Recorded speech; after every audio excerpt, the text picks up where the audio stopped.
Well, thank you very much. Thank you for having us with you today.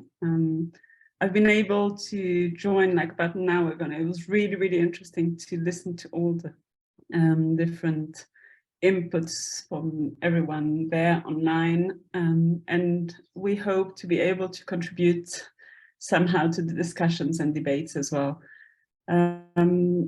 I'm Christina Baglietto. I'm Child Identity Protection's Regional Director, and I'm actually based in Mexico City. And I'm joined today by my colleague, Laurence Bordier, who's the Head of Research and Communication at CHIP, and she's based in Geneva, Switzerland. Our organization was created 2 years ago now, and we really focus on the child's right to identity in family relations. So very much I was happy to listen to Mandy's comment earlier on the relations bit of identity. So as you will see, our focus very much on that part of the child's right to identity. Today, we will introduce you to our signature publication, which is very much our guide to all the work we do. And we invite you to have a look at it when you have some time afterwards, if you don't know it already. It's really how we consider our work on a daily basis on the child's right to identity from different elements to the identity. So as I mentioned, this publication is our signature publication. It's the first ever publication on the importance of the right to have one's family relations legally established or recognized as a standalone right, as an essential feature of the child's identity. Obviously, it is very much linked to the right to birth registration and nationality, which are two other aspects of identity in accordance with the Convention on the Rights of the Child. The aim of this publication has been to highlight the protective aspects related to the child's identity rights, with a focus on the family relations element, as I mentioned, and always embedded in international, regional and national standards. It focuses not only on the short-term impacts that any violations to the child's right to identity may have on the child, but also on the medium and lifelong impact that this can have potentially on the adult later in life. It is divided into 5 areas, which, as I mentioned earlier, are very much the 5 areas we work on at Child Identity Protection, which are the creation of identity, the modification of identity, the potential falsification and therefore prevention of falsification of identity, the preservation of identity being linked very closely to access to the information about identity and to origins, and finally, measures aimed at the restoration of identity whenever there are missing elements to the identity or falsified elements.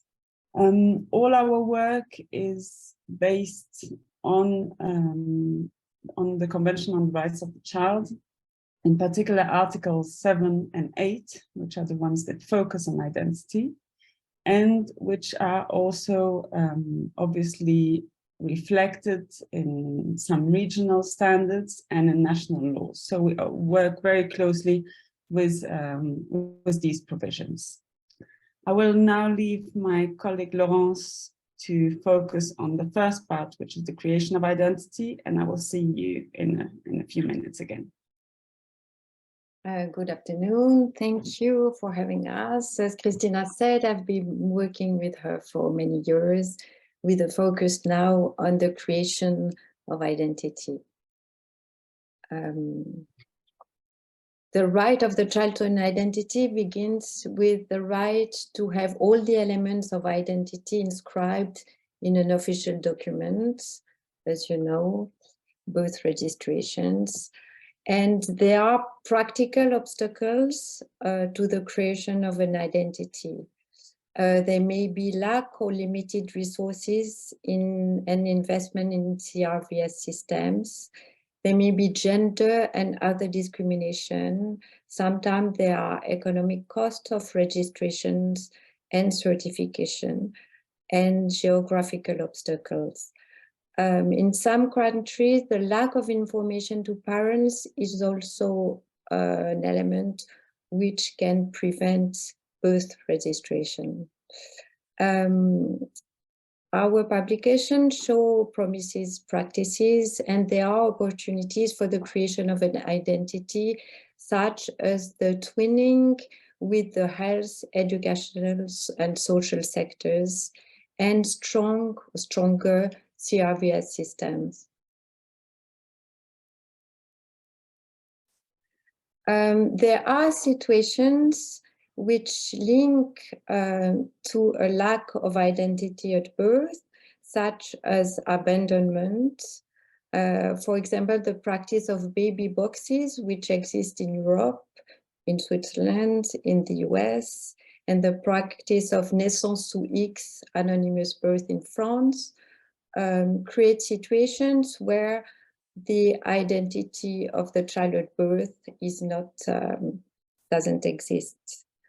In assisted reproductive technologies, when there are anonymous donation, the creation of the identity at birth is also not complete.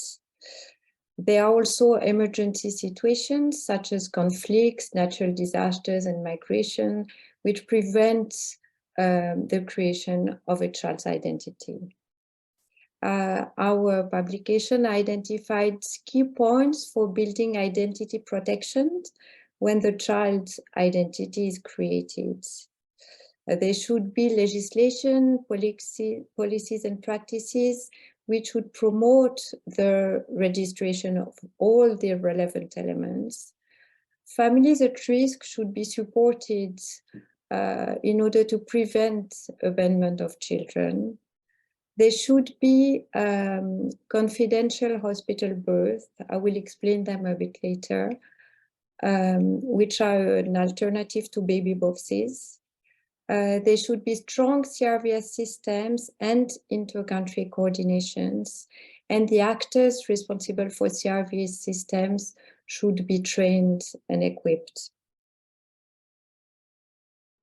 In Switzerland, women can give birth in hospitals without the knowledge of their family and friends while receiving medical care. Personal information is kept by the hospital, and then only the civil registry and the authorities will be informed of the birth.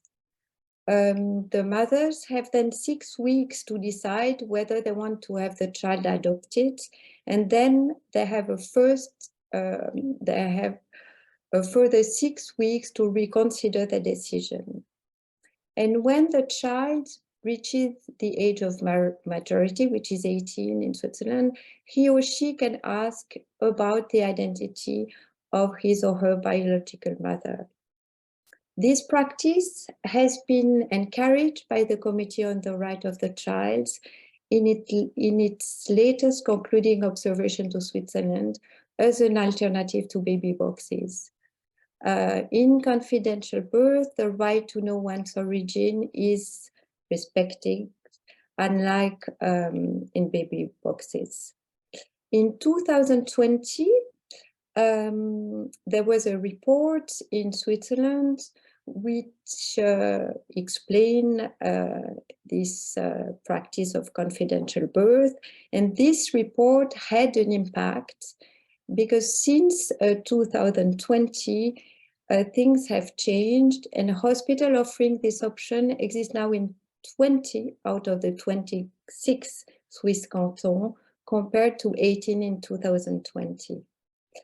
Alors, there are no nationwide statistic on confidential deliveries, but it is estimated that there are between 20 and 30 per year, which is much more than the average of 2 cases per year for baby boxes. I will also speak about the Federal Act on Medically Assisted Reproduction, which came into force in Switzerland in 2001, and which prohibits anonymous sperm donation. Egg donation in Switzerland was forbidden until very recently. Alors, parents receive receive counseling, but also expert genetic counseling before considering a sperm donation. The donation is voluntary and is not paid.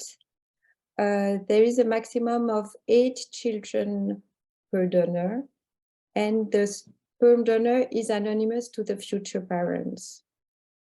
At birth, the legal parents of the child are the mother and her husband or wife, and the donor's personal details, health status at the time of donation, and physical appearance is recorded. After the birth, this information is reported to the Federal Office for Civil Registration. At birth, the attending physician must complete the form and send it. And if the physician has not been informed of a birth, he or she must transmit the data immediately after the estimated date of birth. At birth, the data concerning the woman for whom the donated sperm cells are used and her husband or wife is also recorded. When the child is 18, he or she can access information about the identity of the donor, its physical appearance, and personal data. If a legitimate interest exists, the child may ask for this information before the age of 18 and without the authorization of his or her parents. From what I read, these cases are often for medical reasons. The child at 18 can also ask for contact with the donor, but the donor does not need to accept it. So following these 2 examples of Switzerland on the creation of identity and how the identity of parents or other persons in the child's genetic origins are recorded, we would like to move on to the modification of identity, which brings its own challenges in addition to the creation of identity. In fact, there are several situations where a modification to the child's identity would be considered legitimate, would be allowed.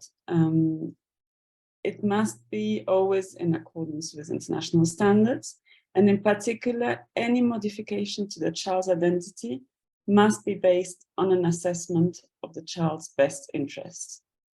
The life of a child and later as an adult can indeed be deeply disturbed as a result of inappropriate modification of his or her name, nationality, and family relations as established at birth. So considerations to be taken into account when assessing a modification of a child's identity include, as I mentioned, a previous assessment of the best interest of the child and determination of such best interest, which must be carried out by competent and qualified professionals and must include the participation of the child in accordance with his or her age and maturity. And when such modifications occur, information about the original identity of the child should be duly preserved and remain accessible for the future. So here again, we would like to touch upon different areas, different issues where a child's identity may be modified.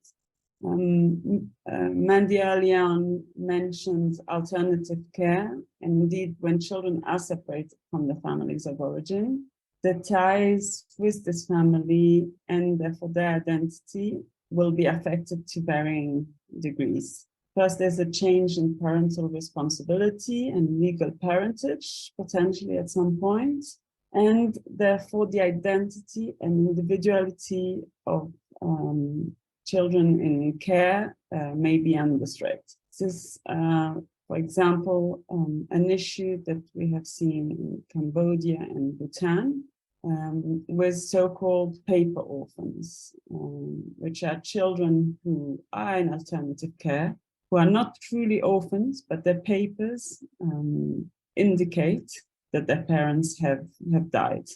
And this has obviously implications for their future in care and in general.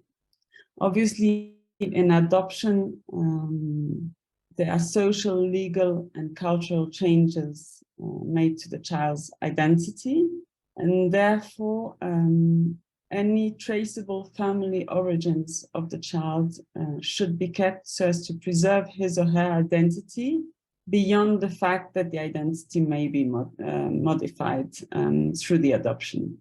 This entails appropriate record keeping, and it has also to do, in many countries, we see undue modification of a child identity in adoption when there's cultural misunderstandings about the adoption. For example, in some African countries, the concept of adoption is not understood like we understand it in Western countries, and families believe there is a continuity in the child's belonging to their family of origins, whereas we really see something much more severed in the relationship between the child and his family of origin. Following up on the explanation about the current situation in Switzerland on assisted reproductive technologies, here again, we see situations where a child's identity may be modified. In addition to the challenges of anonymity and the creation of the child's identity may also be unduly modified in these situations. For example, in cases where the identity of the surrogate and or donor of reproductive material disappears from registration systems, the child's identity with regards to the family element is amputated. So there's missing elements to his or her identity. And obviously in emergency situations such as conflict and natural disasters, children in these situations may also have their original identities modified when they're separated from the families, for example.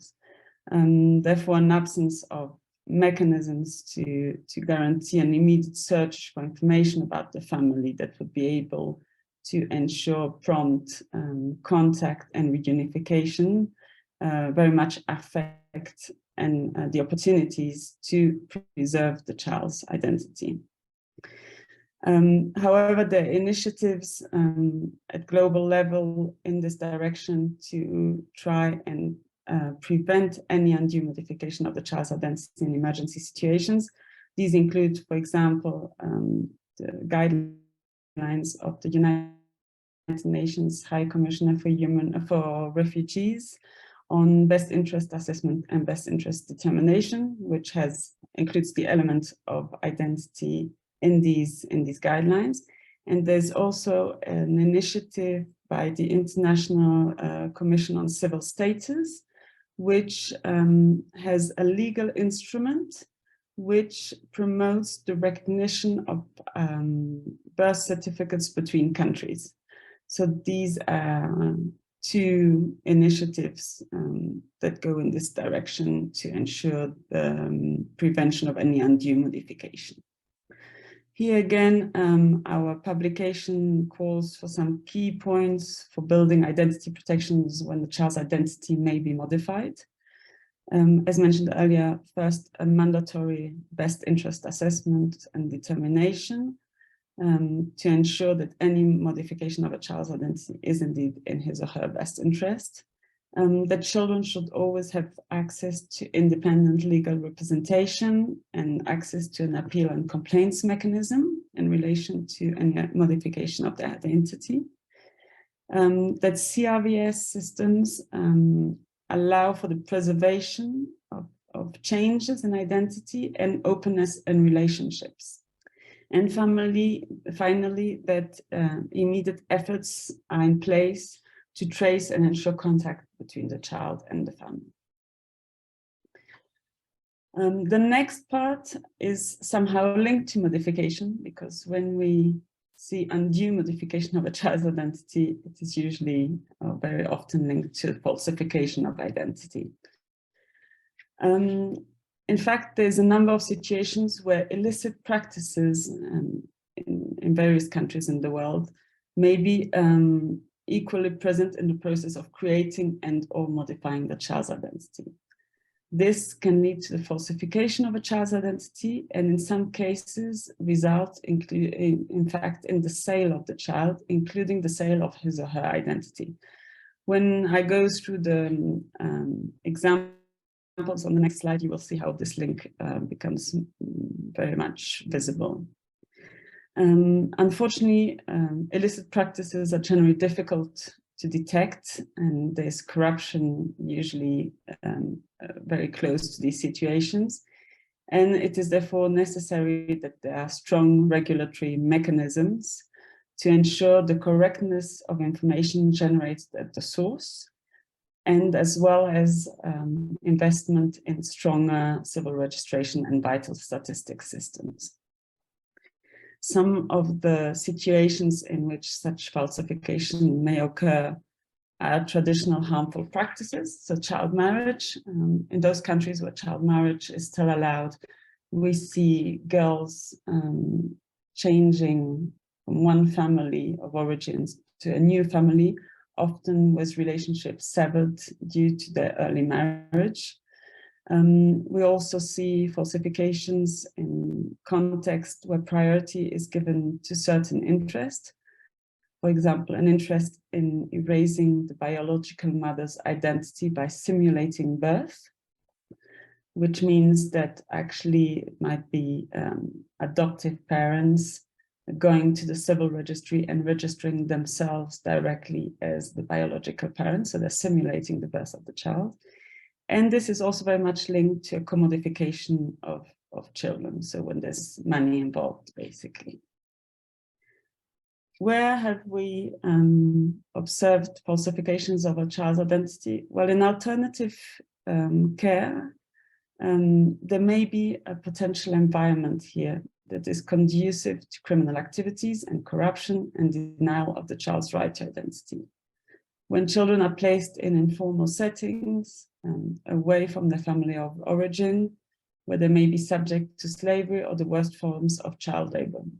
There's practices, for example, in some countries where children are actually sent away to distant members of the family, or other families are placed with them, where they actually work as domestic workers. This is the case in Haiti and in Paraguay. So even though it's not formal alternative care, they're actually sent to another care environment, and their identity therefore becomes falsified.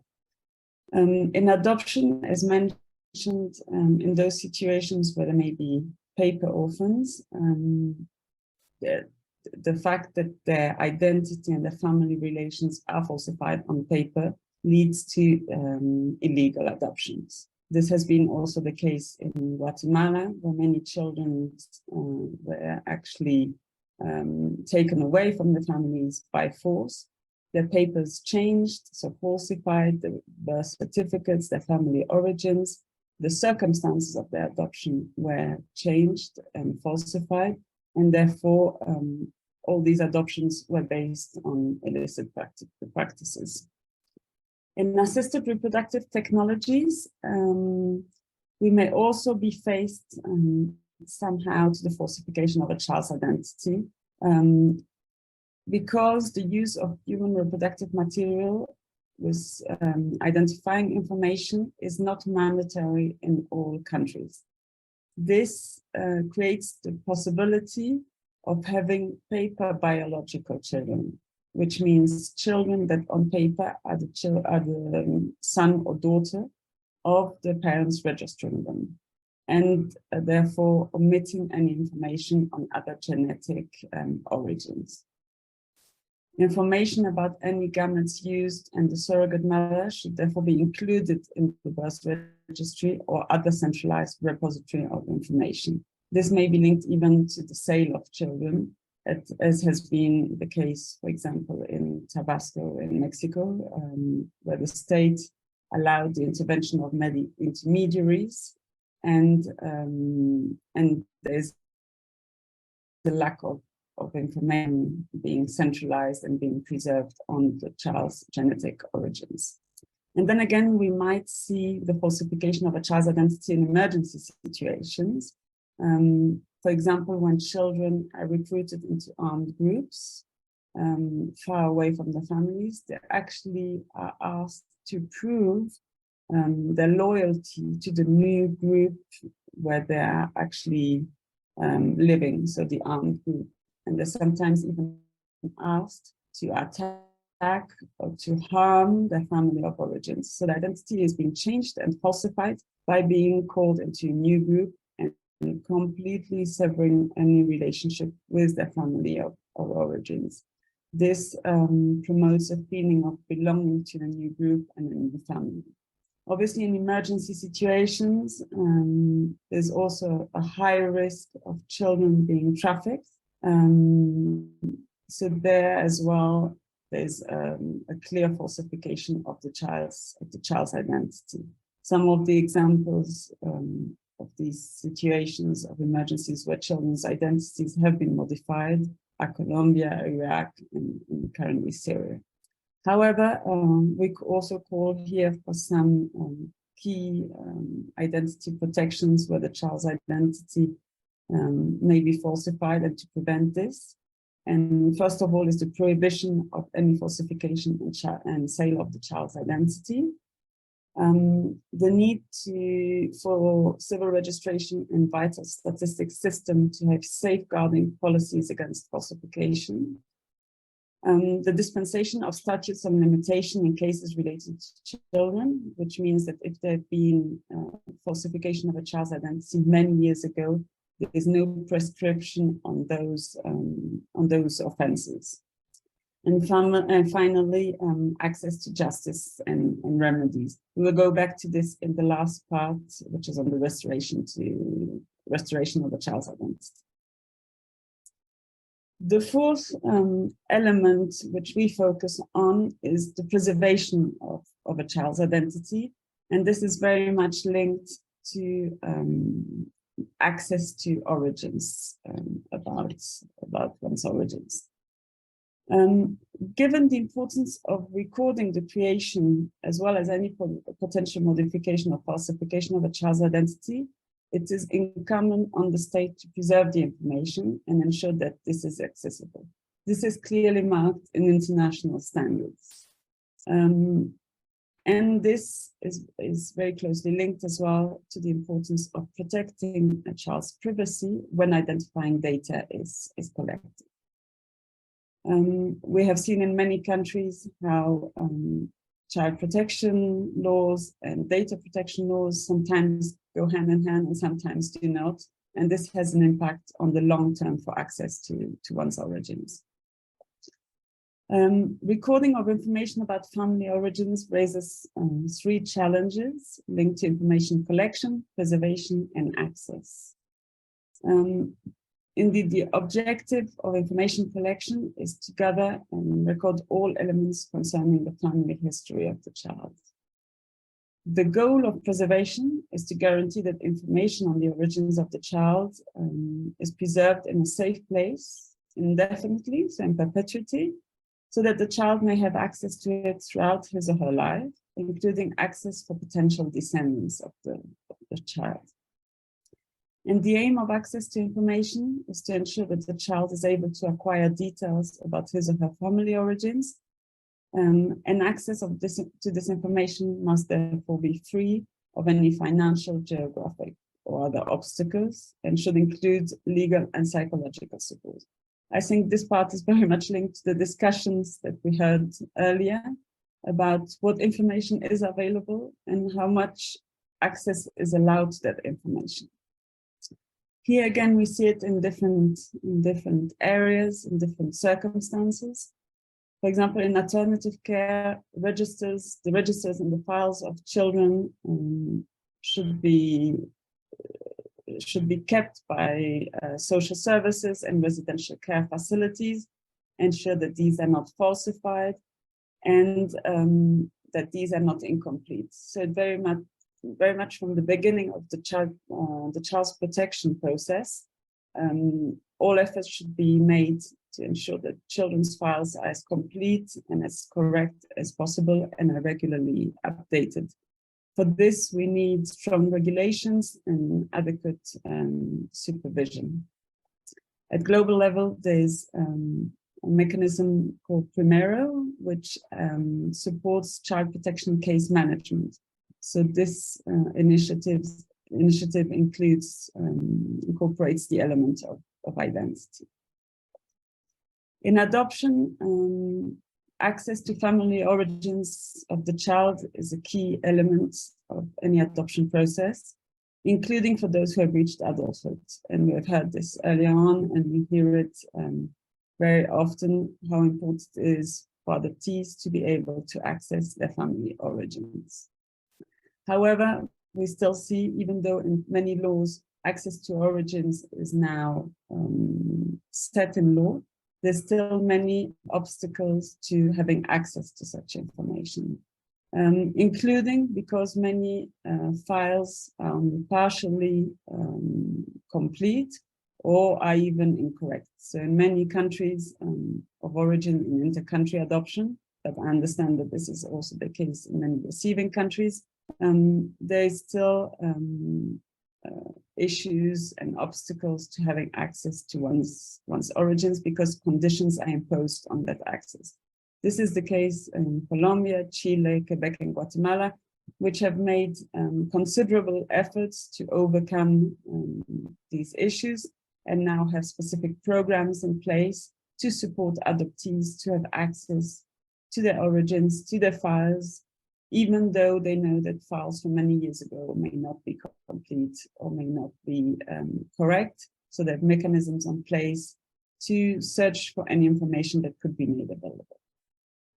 In assisted reproductive technologies, the preservation of information on family origins of children and later as adults born through assisted reproductive technologies, including surrogacy, is an important consideration. The legislation of some countries actually impedes access by the child born through surrogacy to family origins and balances other rights.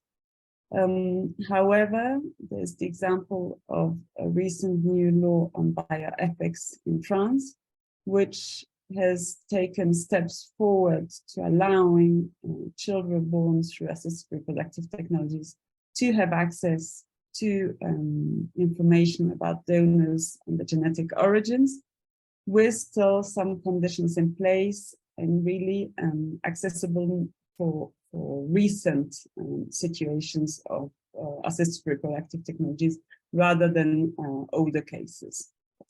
And finally, in emergency situations, obviously the preservation of the identity of a child and family relationships must be a priority because this is very much linked to contact and family reunification. But there are obviously also many challenges to doing that. However, there is now a consensus child protection information management system in place, which was set up by several organizations internationally to ensure that information about a child's family origins is duly recorded. Here again, judicial administrative systems should be set up to provide civil registration systems, with all elements of a person's identity. The system should record all relevant information and be able to verify and record evidence about this family information in order to ensure that the information is correct and up to date. And any changes should obviously be also recorded. There must be cooperation and dialogue between civil registration and vital statistic systems and other sectors, for example, the health sector, which in many cases has very key information about children's identity and origins. The information must be preserved in a safe place and obviously in perpetuity, so as long as possible. Access to information should be free of obstacles, including financial and geographic obstacles, so that no payment should be required for a person to access information about his or her origins. And at the same time, there must be provisions in law to respect the privacy and other children's rights. And finally, as I mentioned earlier, the final part of our publication, and a very interesting one, is what can be done and what is being done to restore the identity of children when there have been missing elements or when their identity has been falsified. Whenever there are missing elements of a child's identity at the time of its creation and or modification, or elements have been falsified and not preserved, states have a clear obligation to speedily restore the elements of questions. And this is very clear from the provisions of the Convention on the Rights of the Child. So from a child rights perspective, there is an obligation incumbent on states to undertake all necessary efforts and initiatives to restore the identity of a child. And obviously, states at the same time have a duty to protect the privacy of child victims. What are the current obstacles to the restoration of a child's identity? It's usually linked to a right to access to justice. So it very much is linked to any prescription that may be imposed on offenses that have taken place in the past. Many civil registration and vital statistics systems in some countries are still poorly resourced and are not set up to record information about the child's genetic or gestational origins at the moment. The discovery of a missing element or an illicit practice regularly occurs outside the status of limitation, the statute of limitation period, excluding potential claims in this regard. So this is linked to the first point, which I mentioned earlier. And obviously, because the discovery of missing elements or illicit practices occurs sometimes many years after these have taken place, the burden of proof for convictions are very high and therefore also very challenging to meet. And finally, very importantly, there might be a lack of political will to take responsibility for past government actions, limiting restoration efforts to very ad hoc efforts and all single cases, as opposed to collective or class actions. However, there have been some initiatives in recent years to try to restore the identity of children when there have been illicit practices in the past or when there are missing elements. Therefore, in alternative care, for example, it has been increasingly shown that there's a need to safeguard the child's identity and family connections where possible throughout their life, and therefore restoring the child's original identity through reintegration with family or communities. But there's still further efforts required in national legislation and policies, which still include sometimes obstacles to these actions.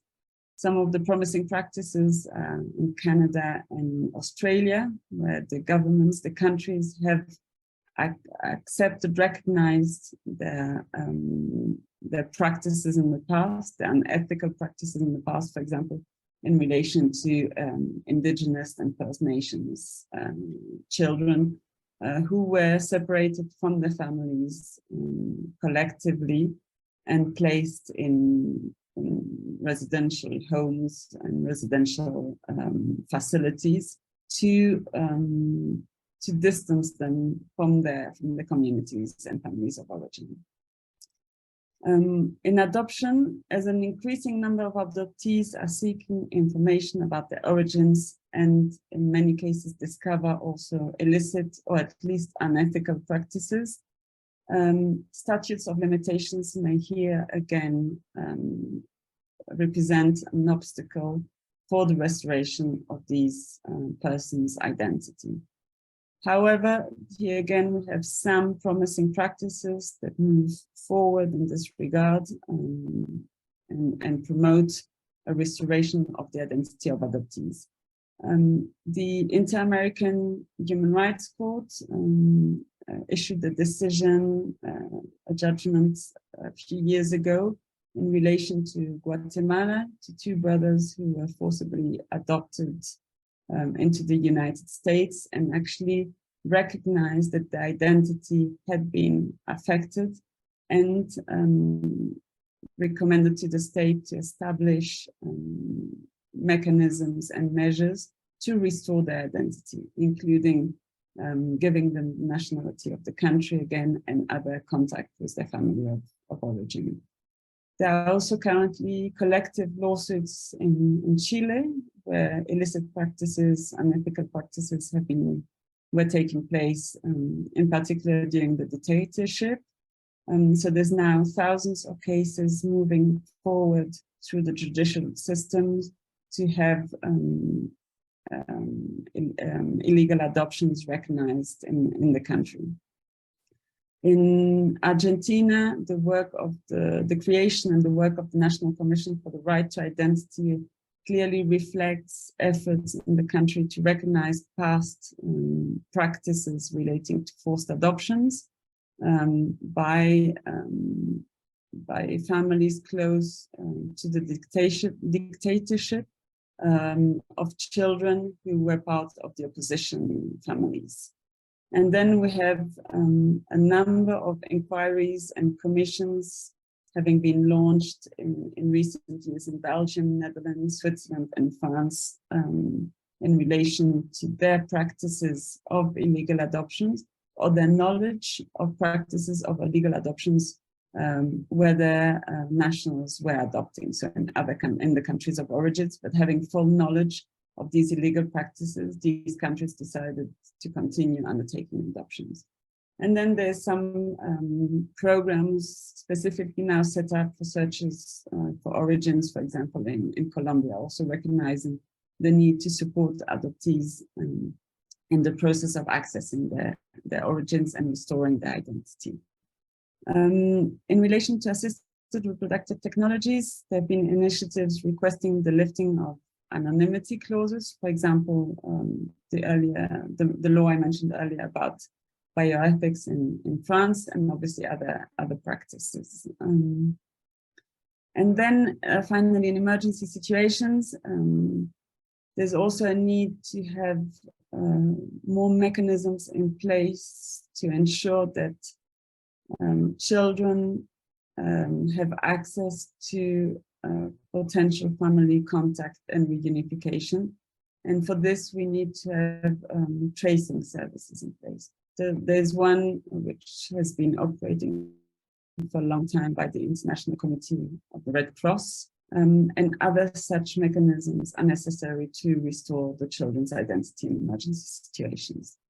So here, really the key element to take away is opportunities to access justice, including remedies, to have identities restored. These should be at domestic, regional, and international level. Obviously, there's continuing ongoing need to strengthen legislation to ensure that falsification, sale of children, and sale of the identity is clearly prohibited and sanctioned at national level. There must be certain conditions in which statutes of limitations may be dispensed, and there should also be mechanisms of support to any person trying to have his or her identity restored, to have access to mediation and other cooperation mechanisms. I will now leave my colleague Laurence to give one more example about Switzerland in relation to the restoration of identity. Now, in the 80s, children from Sri Lanka were illegally adopted in Switzerland. First, there was an investigation and a report. The Federal Council authorized investigations into the adoption of children from Sri Lanka, and the report was published in 2020 and showed that the federal and cantonal authorities at the time had failed to take appropriate measures against abuse, even if there were early and clear signs of illegal adoption from Sri Lanka. This report was followed by apologies. They admitted that this negligence on the part of the authorities continues to impact adoptees' lives to this day. And the Federal Council and the cantonal authorities expressed their regrets that they had failed to fulfill their responsibility toward those children. Following these apologies, a support was offered to the adoptees.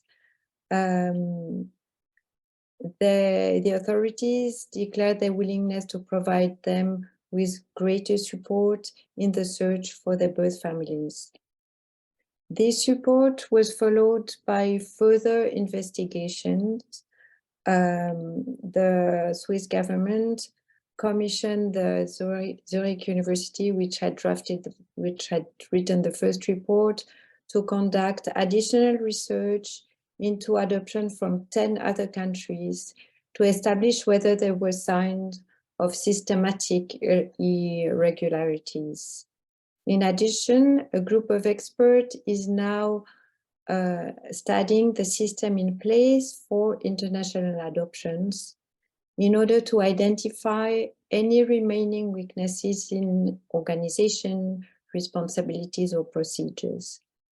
If the study should reveal any flaws, the Swiss government intends to propose amendments to the law to the parliament. All these steps were followed by a pilot project. The Confédération and the canton signed an agreement with Back to the Roots in 2022. And they decided to financially support Back to the Root activities and to support more and better the adoptees. The 3-year pilot project started in 2022 and will end in 2024.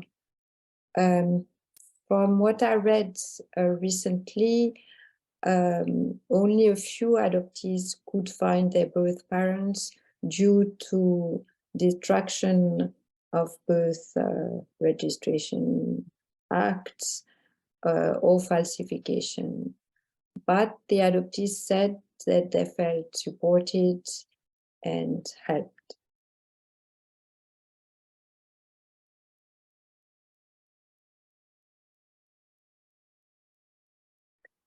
So our publication provides an overview of this global issue, which requires an effective global response.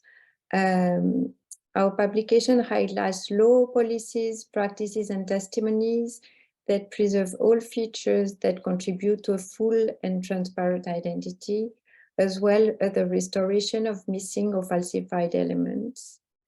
And our next steps will be to do more research, advocacy, and technical assistance on specific issues and aspects.